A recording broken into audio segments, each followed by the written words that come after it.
അസ്സലാമലൈക്കും. അസ്സലാമലൈക്കും. ഞാൻ ഇവിടെ ഒരു കാര്യമാണ് പറയാൻ പോണത്. ഇവിടെ നമ്മളെ ഈ കേരളം ഒട്ടുക്കും, അതായത് കാസർഗോഡ് തൊട്ട് കന്യാകുമാരി വരെയുള്ള ഈ നാഷണൽ ഹൈവേ തുടങ്ങി ഓരോ സ്ഥലത്തിലും പൂർത്തിയായിക്കൊണ്ടിരിക്കണം.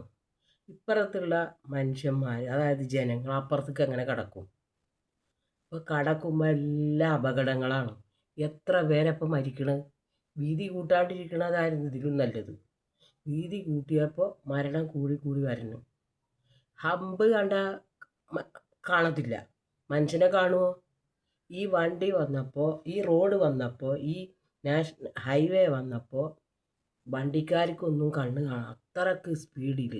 അതുകൂടാതെ ആ ഹൈവേ, ആ നടുക്കലൂടെയുള്ള റോഡ് അവിടെ കടന്ന് അതിലെ വല്ലതും പറ്റിയാൽ ഒന്നും കിട്ടത്തില്ല പോലും. ഇതെന്ത് ന്യായം ഇത്? പിന്നെ ആർക്കാ കൊടുക്കണത്? നമ്മളെ സ്ഥലം മേടിച്ച് പൈസ തന്നാലും നമ്മളെ സ്ഥലം തിക്കിയെടുത്ത് റോഡ് വന്നിട്ട് ഇത്രയും വീതി കൂട്ടിയിട്ട് നമുക്കൊന്നും കിട്ടത്തില്ലേ? ഇതെന്തൊരു പരിപാടി? ഇവർക്ക് പതുക്കെ പോകണോ? ഇപ്പം ഇനി വലിയ റോഡ് സ്വർഗത്തിൽ നിന്ന് വരാൻ പോണപ്പോൾ അവർക്ക് ഈ രണ്ട് റോഡും അപ്പുറത്തും ഇപ്പുറത്തും, ഈ രണ്ട് റോഡിൻ്റെ അപ്പുറത്തും ഇപ്പുറത്തും തീരെ സ്ഥലമില്ല. ഈ പാവം പിടിച്ച ജനങ്ങൾ പോണോടത്ത് തീരെ വീതിയില്ല. പിന്നെ അപ്പുറത്ത് കടക്കാൻ ഒരു സ്ഥലമില്ല, എല്ലാം അടച്ചു കെട്ടിയിരിക്കുക. ഇത് സ്പീഡ്, ഇത് വായു ഗുളികയൊക്കെ പേടിക്കാൻ പോവേ? ഹമ്പാണെങ്കിൽ കാണാൻ പറ്റത്തില്ല, മനുഷ്യന്മാരെ തീരെ കാണാൻ പറ്റൂല. ഇവർക്ക് ബ്രേക്ക് പിടിച്ചാലെന്താ? ഇവർ സ്പീഡ് കുറച്ചാലെന്താ? ഇത് സ്പീഡ് കുറച്ചാലെന്താന്ന്? ഇത് സ്പീഡ് കുറച്ച് പോയാലെന്താ? വായു ഗുളിക പേടിക്കാൻ പോവുക ഇവൻ്റെ അമ്മയ്ക്ക്? ഇപ്പോൾ വലിയ വണ്ടി പോകാനാണോ അവരെ? ഈ വണ്ടി പോയിട്ട് എവിടേക്ക്? അമേരിക്കയിലേക്ക് എത്തുമോ? അമേരിക്കയിലേക്കല്ലേ ഫ്ലൈറ്റ് ഉള്ളത്? ഫ്ലൈറ്റ് ഉണ്ട്, കപ്പലുണ്ട്, പിന്നെ സ്പീഡിലുള്ള ട്രെയിൻ ഉണ്ട്. പിന്നെ ഈ റോട്ടിൽ കൂടി എന്തിനാണ് സ്പീഡ്? ഇതെന്തിനായോ? ഈ പാവം പിടിച്ച ജനങ്ങളെ കൊല്ലാൻ നോക്കുകയെ. അത് കൂടാതെ ഈ പണി തുടങ്ങുന്നതിന് മുമ്പ് അപ്പുറത്ത് കടക്കാനുള്ള പാലം പണിയണ്ടേ? ഈ റോഡെല്ലാം പണിഞ്ഞിട്ടിട്ട് ഈ പാവം പിടിച്ച ജനങ്ങൾ ഇത് ചാടി കടന്നിട്ടാണല്ലോ ഇത് വരുന്നത്. അപ്പോൾ ഈ ജനങ്ങൾക്ക് അപ്പുറത്ത് കൊടുക്കാണ്ട് പിന്നെ ഏത് അണ്ടത്തിൽ കൂടി പോകുന്നത്? ഈ ജനങ്ങളൊക്കെ അപ്പുറത്ത് പോകണം, അപ്പുറത്ത് നിന്ന് ഇപ്പുറത്തേക്കും വരണം. അപ്പുറത്ത് നിന്ന് ഇപ്പുറത്ത്, അല്ലെങ്കിൽ പിന്നെ രണ്ട് സൈഡ് അടുപ്പിച്ച് വൺ വേ ആക്കണമായിരുന്നു.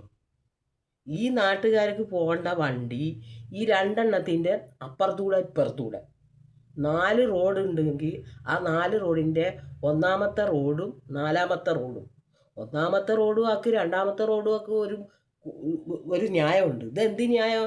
ഈ സർക്കാരിൻ്റെ ന്യായം എന്ത് ന്യായം ഇത്? ഈ സർക്കാരിൻ്റെ ന്യായം എന്ത് ന്യായം? എല്ലാ വിഡ്ഢികളുണ്ട്, മരവിഡ്ഢികൾ, ആണുണ്ട് പെണ്ണുണ്ട്. ഇത് സർക്കാരിൻ്റെ ന്യായം എന്ത്? സർക്കാരിന് ഒരു വിഭാഗം പാവങ്ങളെ, ഒരു മനുഷ്യനെ അല്ലാത്തവരെ ഒക്കെ അപ്പുറത്തേക്ക് പോകണ്ടേ? അവരൊക്കെ കൊന്നു കൊടുക്കുക. ഇപ്പം മരണം കൂടിയിരിക്കുകയാണ്. ഇപ്പം ഈ റോഡ് വന്നപ്പോൾ മരണം കൂടിയിരിക്കണ്ട.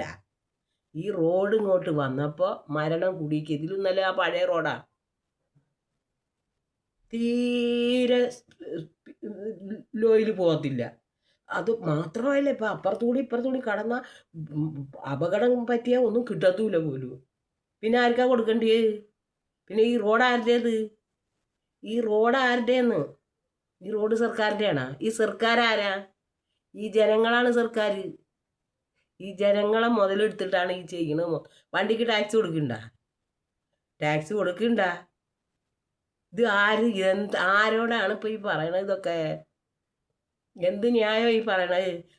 മരിച്ച് മക്കളൊക്കെ അനാദികളാകുക, ഭർത്താക്കന്മാർക്ക് ഭാര്യ പോവുക, ഭാര്യമാർക്ക് ഭർത്താവ് പോവുക, ചെറിയ പെണ്ണുങ്ങൾ വിധവകളാകുക. ഇതെന്തുവാ ഇത്? ഇതെന്ത് റോഡ് പണിയാ ഇത്? ഇതിലും നല്ല പഴയ റോഡായിരുന്നു. അത് തന്നെയല്ല, ഈ റോഡ് പണിയതിൻ്റെ മുമ്പ് അപ്പുറത്തേക്ക് കടക്കാനുള്ള പാലം പണിയണ്ടേ? അതല്ല അതിൻ്റെ ശരി. അതല്ല ഇതിൻ്റെ ശരി. ഇതൊക്കെ എല്ലാവരും ഷെയർ ചെയ്യണം, സബ്സ്ക്രൈബ് ചെയ്യണം, ലൈക്ക് ചെയ്യണം കേട്ടോ. എന്നാൽ ശരി, അസ്സലാമു അലൈക്കും.